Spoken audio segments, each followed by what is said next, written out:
What's going on, Badger Nation? Welcome to the PPC Den podcast, the world's first and longest running show all about how to make your Amazon advertising life a little bit easier and a little bit more profitable. Today on the show, we have Sam Lee from Trivium back on the show, and I'm going to be asking him some questions about the evolution of video. We all sort of start our product pages with static images.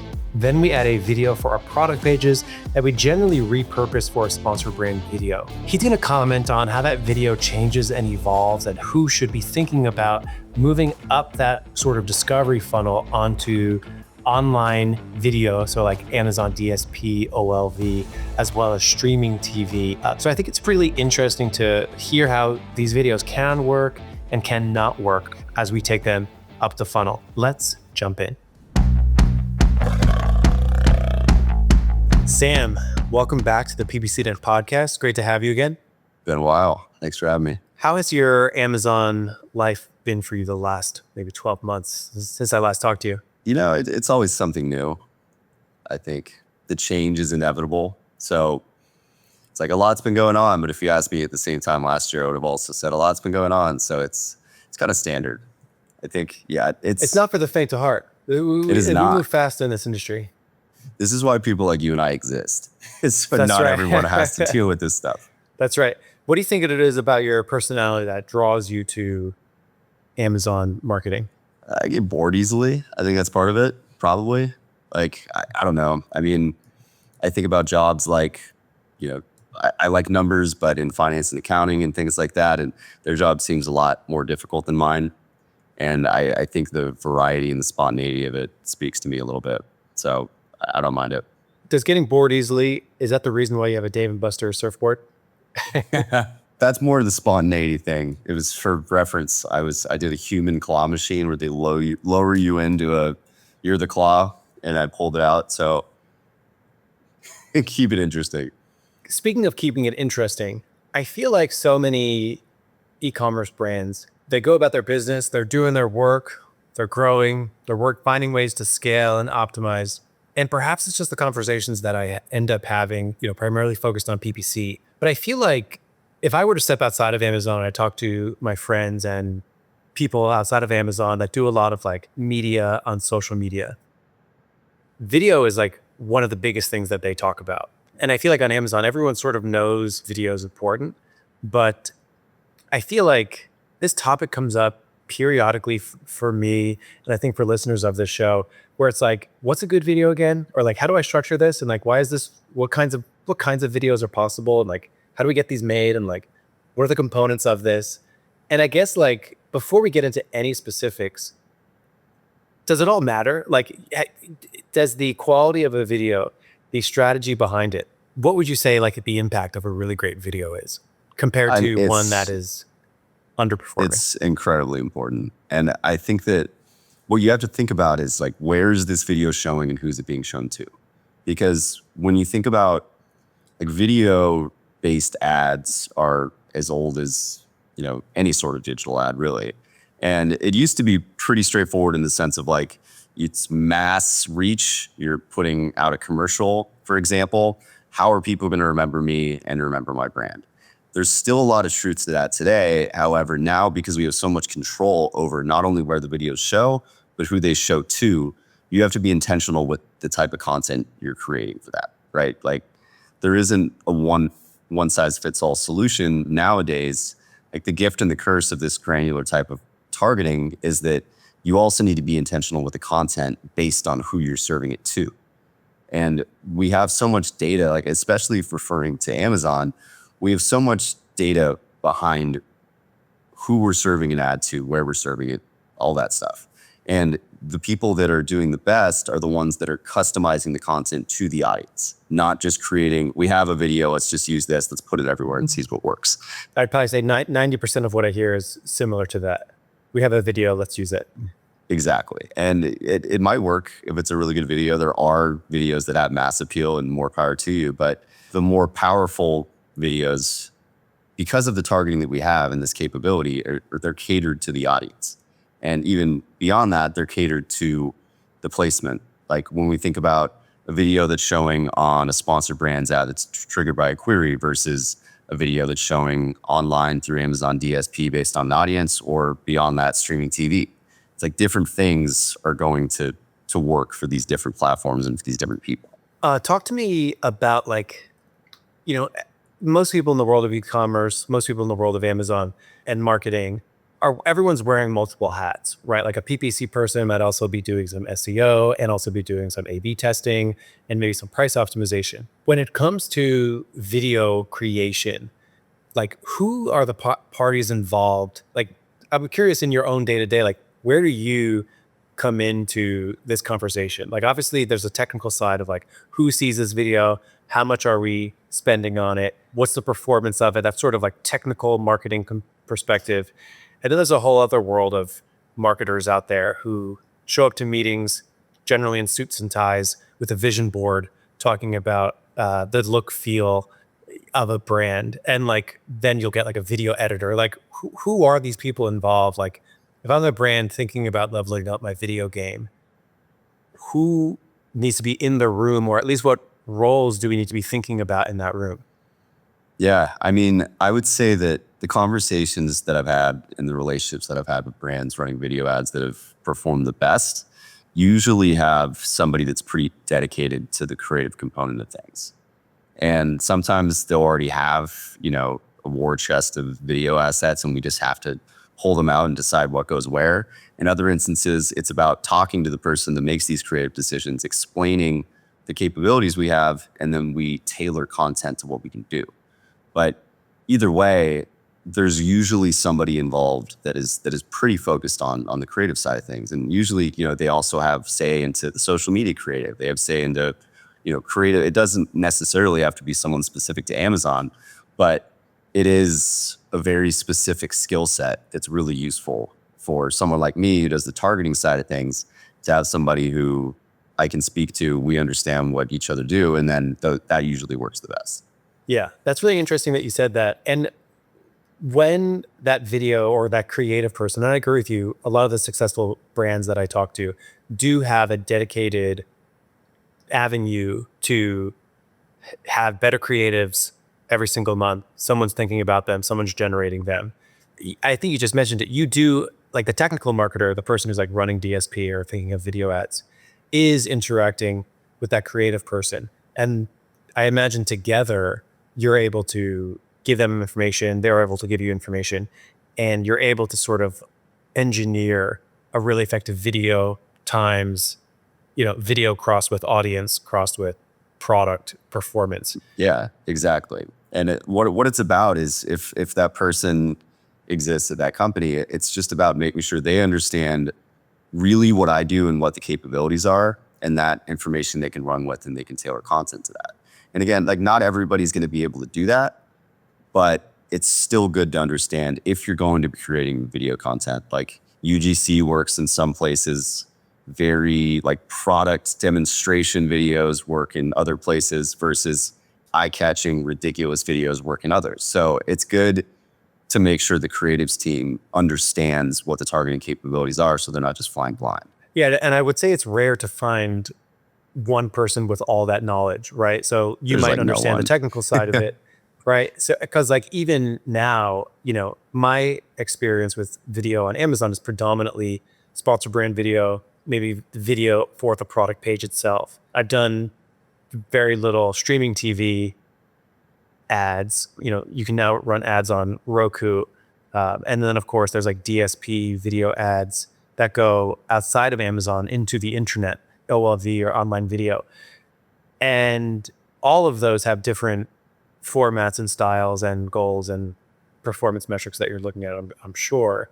So when you go into these conversations, like out of those three, where do you generally see like the most underutilized, like where do you see the most untapped potential for a typical brand? Yeah, so the way that I look at it, I mean, the most untapped is usually the higher you go up the funnel, the less accessible it is, the less people typically use it, and the more specific you need to be with the types of creatives you have. But what I would say is that the thing to think about is when you're looking into video content, you have to really think about who the person is that you're serving it to and where they're seeing it. So for example, if we're thinking about a sponsored brand video, or we're thinking about content, video content that lives within a product detail page, something like showing a product in action is going to be very valuable. Like, let's say we're selling, I don't know, a saw. If we're searching for saws and a video pops up that shows how clean it's cutting and somebody's actively looking for that product, that's going to be really valuable to them because they're looking for a product that fits this need. Same thing with the product detail page. It's going to be useful. They can see it works. But if we're running a streaming TV ad or an online video ad that's pretty much interrupting somebody's, video watching experience, and we're just showing them how well a saw works, they're not really going to be that interested in that video. It's not going to be eye-catching. They're just going to wait for it to be over. Even if there's somebody that's looked at the product previously on Amazon or something like that, it's not as relevant. It needs to be a little bit more eye-catching. It needs to make somebody think. It needs to be, the music and things like that are important. So it's a lot more intentional with things like sponsored brand and product detail page videos. Like TikTok is all UGC, influencer oriented.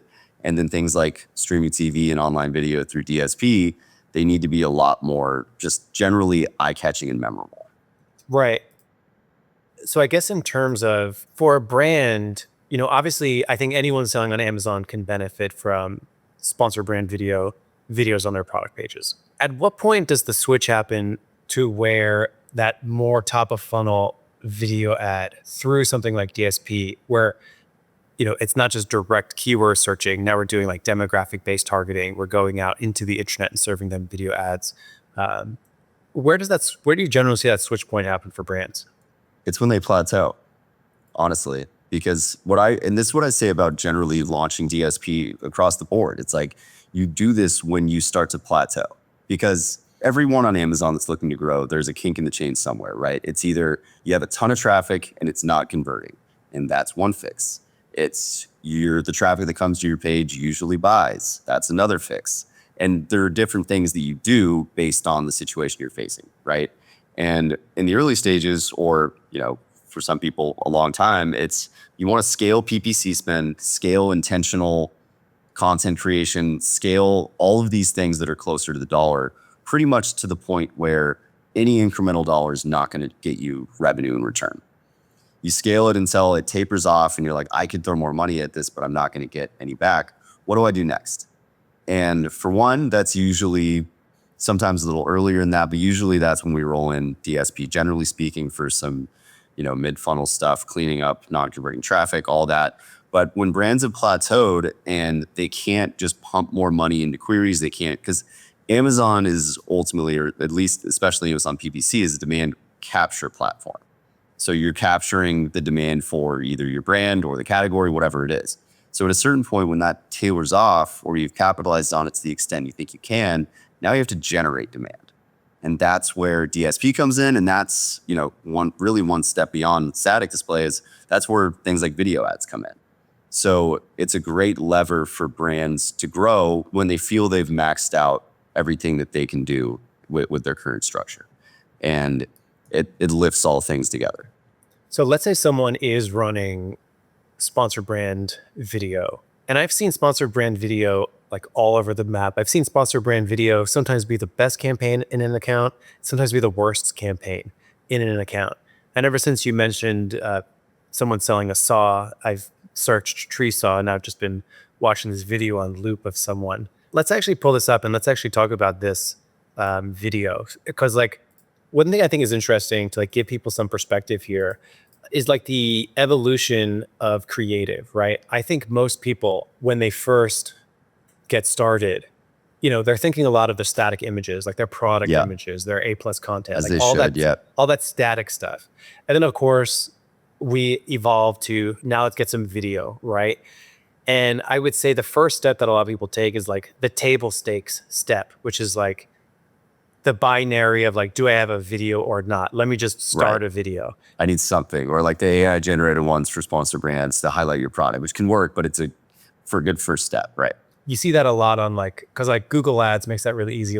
Sometimes if I go on YouTube, I will see those auto-generated video ads, which is really just a text ad that they just have. A lot of people do that on accident too. I used to run Google Ads for a Yeah, long yeah. time, and people don't even realize their text ads are showing up on YouTube. It's pretty funny.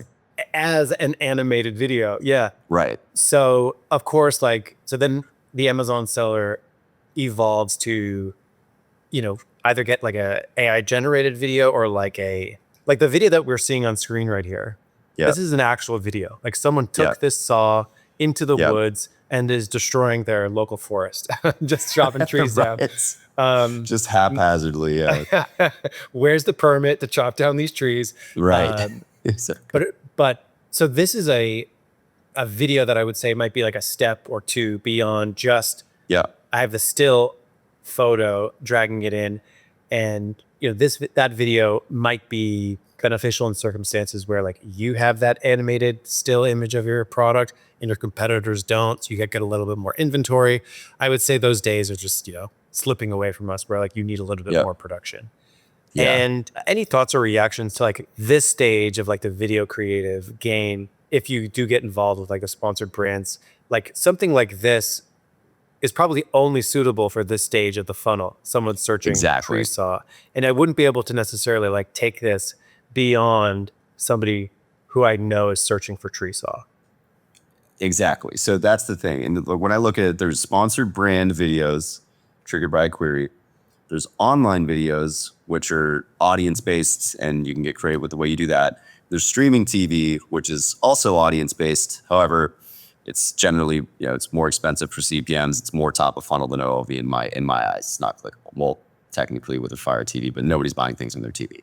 So this is a perfect example because this is a great video for this query. Like if I'm looking for a tree saw, this is fantastic. It shows it works. Like I am obviously in the market for this. I'm looking it up. I'm sure it performs incredibly well. Online video, it can work if you're targeting specific. And this is one of the unique things that I think is so valuable about things like Amazon DSP video is we can take like a retargeting audience, we can take a competitor audience based on tree saws, and we can show them online videos. And even if they're not on Amazon, if they're watching a highlight reel on ESPN.com, they get interrupted by this person was looking at tree saws. So like this is going to be some relevant content for them. Yeah. But this isn't the type of video that you're going to do just a general like Prime Video buy. Like if I was sitting and watching something on Prime Video with ads and this ad popped up, I'm like, what is this doing here? Like I have no interest in a tree saw whatsoever. That'd be really poor targeting, right? Exactly. And that's the beauty of the audience and the query targeting. So this totally works. Yeah. It's just, this to me is a good sponsored brand ad, good OLV ad with the right targeting. Wouldn't use it for streaming. Like you could use it, but you got to be pretty specific with the targeting for this. So that's kind of where, You know, I'm also inclined to ask you about like this ad, which is the top one here after searching tree saw. You know, this is from a large company like Friskers. They're like in Home Depot and so on and so forth. Yeah. And what I think is interesting about this is like, you know, you mentioned the audience targeting, of course. Do you see a reality where this company takes a video like this and goes out and targets homeowners in the spring, like whenever tree cutting season is? You know, yes, it's top of funnel, right? And what I think about is this could definitely be a larger scale demographic. You know, it's well made. It very clearly demonstrates the benefits of the product. It's just you're going to serve a lot of impressions to people that even if you're a homeowner, you're not cutting trees. Yeah. I'd venture to say probably most owners aren't often cutting trees enough to buy something like this. So for an awareness play, sure. It's just if you're a brand that's focused on at least in some degree of return on ad spend directly, then you need to keep the targeting tight with this sort of specific product. So what kind of brand? So like obviously we touched on the retargeting, right? And I think retargeting is probably the ultimate audience that anyone can go after. But when we move beyond that and we begin to say, well, first let's talk like client type or product type or brand type. Like, you know, a lot of these are cheap, like $14. Some of them get a little bit more expensive. But I guess like the question is like, you probably would never serve a mid or top of funnel ad to a cold audience for a $12 saw or $20 saw, right? So is there a kind of Am I correct in that? Like, I is mean, there I feel two ways about it, right? Yeah. Because when you think about top of funnel, what you're looking for is mass appeal, right? So like if I'm, things that have mass appeal are like headphones. Pretty much everyone needs headphones. If you're thinking about mass appeal, right? This is not a mass appeal category. They're saws. So I would actually venture to say maybe the other way around, because if you're going for a top of funnel audience and you're selling a super expensive saw, you're even getting more specific, because I would say the people that need a $14 saw are probably a bigger audience than like the people that are looking for like a $300 saw. That is a very, very, very specific audience. Like that's not only someone that owns a home and has some trees, like they must have a lot of trees. They must live in the woods. So to me, that's shrinking the audience. So I think that I would say that cheaper products probably, as just a general rule of thumb, have more mass appeal than really expensive products. Because another example is like if you're, if you're someone who works out, is a $20, muscle milk protein going to have more mass appeal than the $100 protein with all these super specific benefits that only bodybuilders know what they mean? Yeah. So I would say muscle milk has the opportunity to go very top of funnel with video.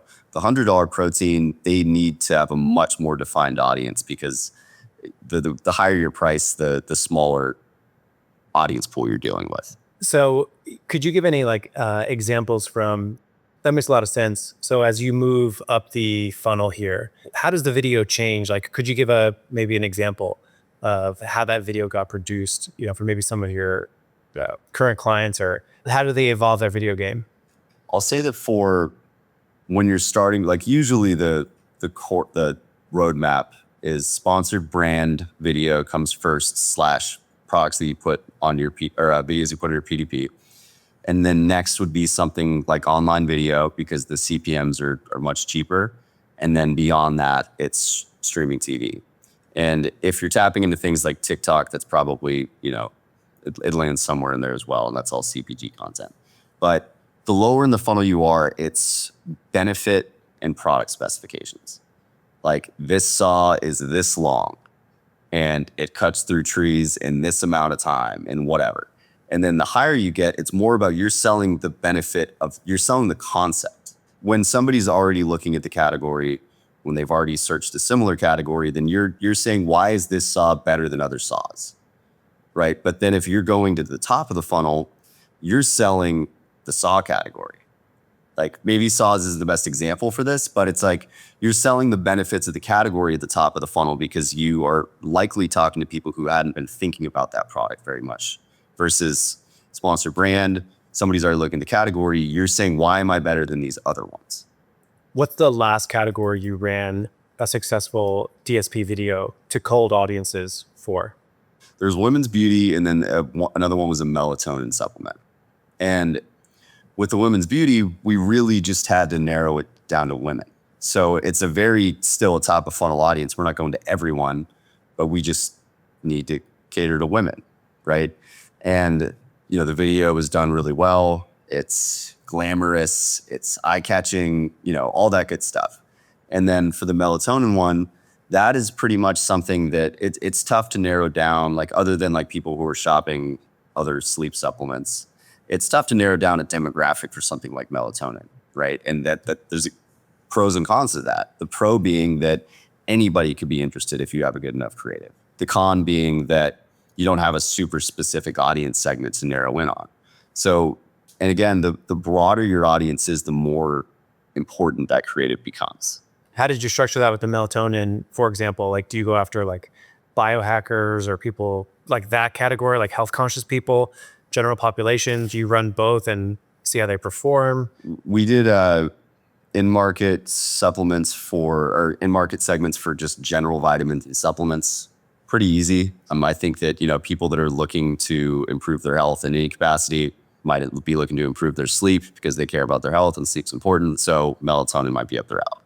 And when you run a video ad like that to an audience like that, like in market, people who are generally health conscious, like vitamins, what level of performance are you expecting to get from that? And like, what was it successful? And like, why was it successful?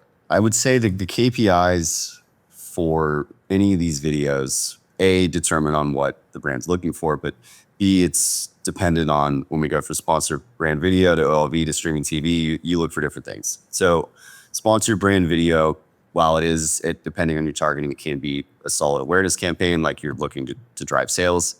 OLV is a middle ground because honestly, it's kind of underutilized, and I see CPMs for OLV similar to static.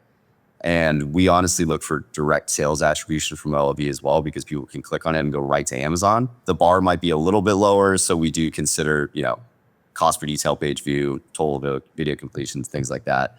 Versus streaming TV, you kind of just have to zoom all the way out because the attribution is going to be tough. Like the ability that Amazon has to find users, like I'm logged in on my phone and I'm logged to the same account on my TV, and now I'm seeing an ad based on my browsing behavior on my phone on my TV. Like that's incredible.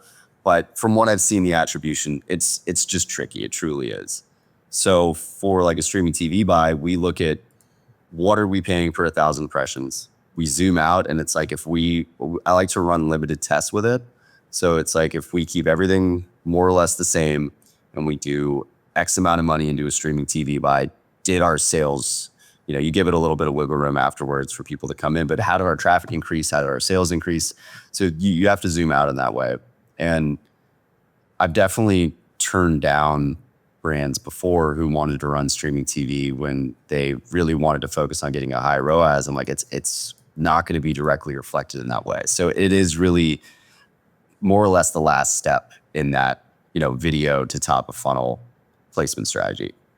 Have you found that Amazon Marketing Cloud you have faith in to be able to tell a little bit more about that story?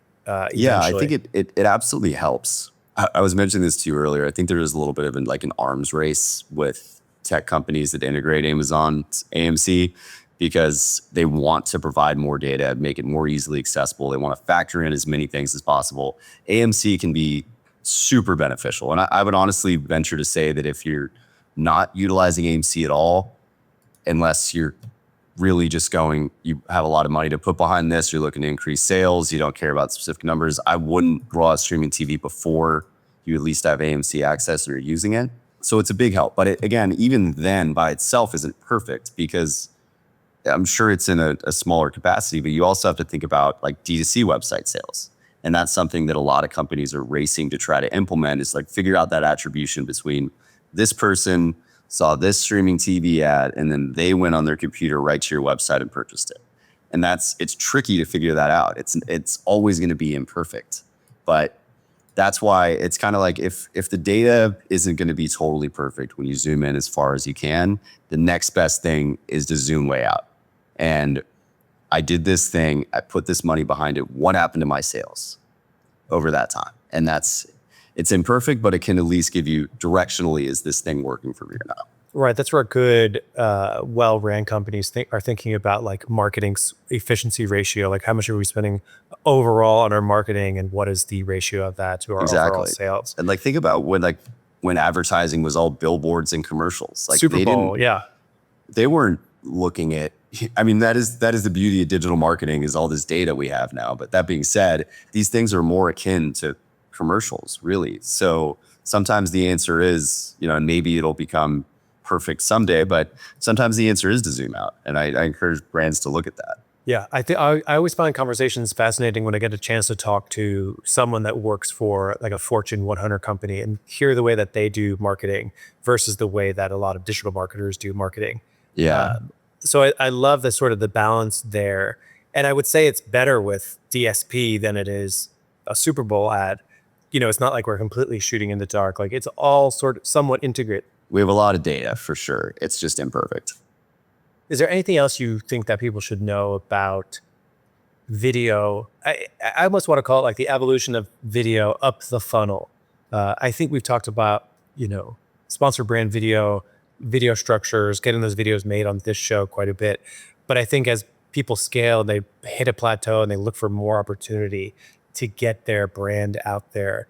And one question I haven't asked too, which is assuming someone has creatives, assuming they're working their way up the funnel, assuming they're moving past retargeting audiences, would you actually wager that a video would outperform a static image in a top of funnel environment all the time? In a top of funnel environment, absolutely. The only thing is, because obviously with the lower funnel environments, videos can perform super well. They're just a lot more expensive. And the only reason that static outperforms video in the bottom of the funnel is because you have more at bats. Like if they were the same price showing in the same places, video is always going to beat static. Like it just is. It's just more expensive to run and get them in the places where you want them. And OLV, right. And OLV is kind of an interesting solve for that because there's, especially off Amazon, there's so much ad video real estate out there that I don't think enough people use it.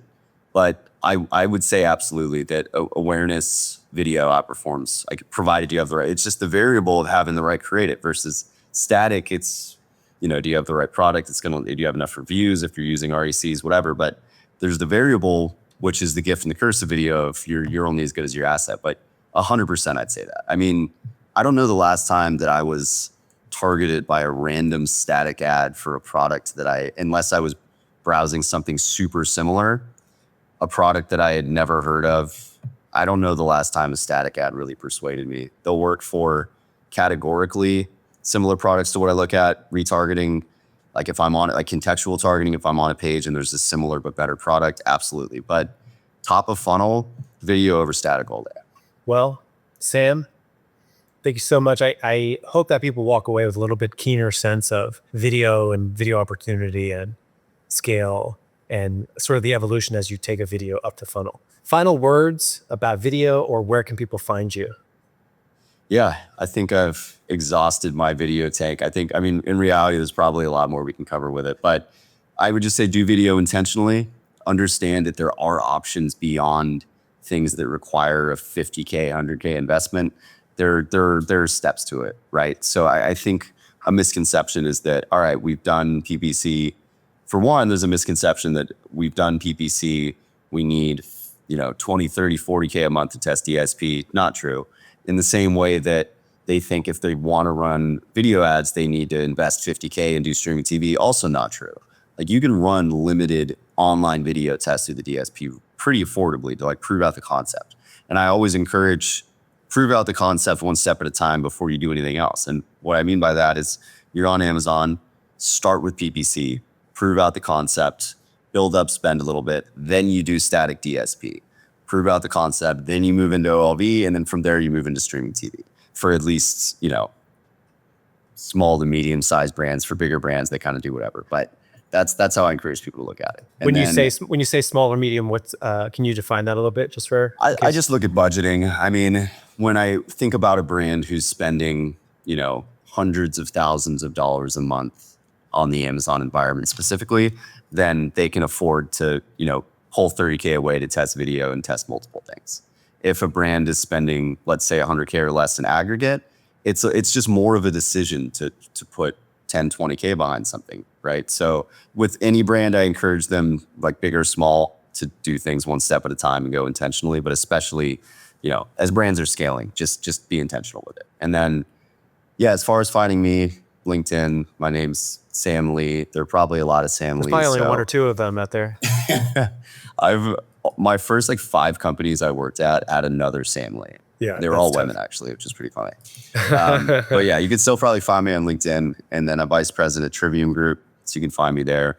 But more than happy to chat. I think it takes me a little longer to get on LinkedIn these days since AI has filled my inbox with nonsense, but I'll do my best. Awesome. Well, thank you so much, Sam. Super appreciate you coming back on the PPC Den podcast. For everyone else, I'll see you next week here on the show. I've launched campaigns and picked keywords. I've got my bids, set placements too.